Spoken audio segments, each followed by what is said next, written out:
When you hear the phrase conversion therapy, what's the first thing you think of? You might have an image of a camp from films or TV where kids are sent to pray away the gay. But did you know, more often, conversion therapy practices are actually committed by families at home, or behind closed doors. They don't always look like the stereotypical image of conversion therapy, and they're not necessarily linked to religion. Conversion therapy isn't actually therapy, it's abuse. And the unfortunate truth is, conversion therapy happens in the UK, and even worse, it's still legal.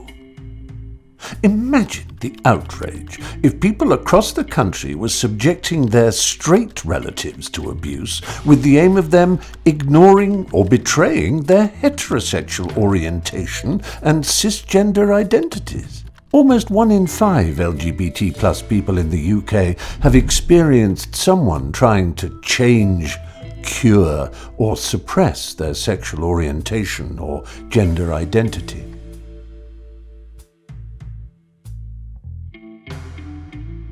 Take Joe.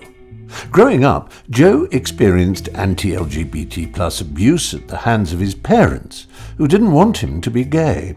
Joe's parents monitored and controlled his finances, clothing, communications, and everyday movements. Despite asking the police for help, Joe was returned to his family home multiple times, where the abuse continued.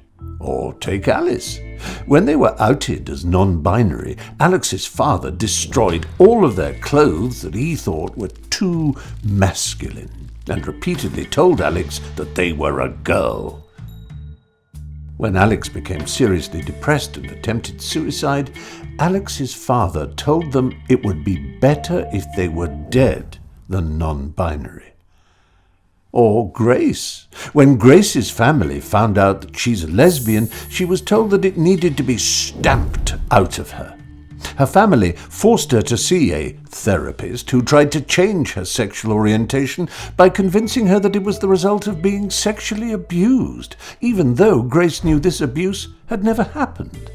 Her mother also threatened to kick her out of the family home if she didn't go on dates with a much older man, which was extremely scary for Grace. No matter what form so-called conversion therapy takes, its effects can last a lifetime.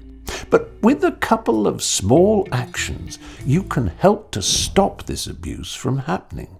You can help by writing to your NP and urging them to support an immediate ban on conversion therapy, and by asking that the ban covers the whole LGBT plus community with no loopholes. Together we can help to protect LGBT plus people from this kind of abuse. If you think you or someone you know is experiencing conversion therapy, Galop, the UK's leading LGBT plus anti-abuse charity, is here for any LGBT plus person who has experienced abuse and violence. You don't have to be sure of what's happening to get in touch with Galop for help and support. You can visit their website at galop.org.uk, call the National Conversion Therapy Helpline at 0800 999 5428, or email help@galop.org.uk. Thanks.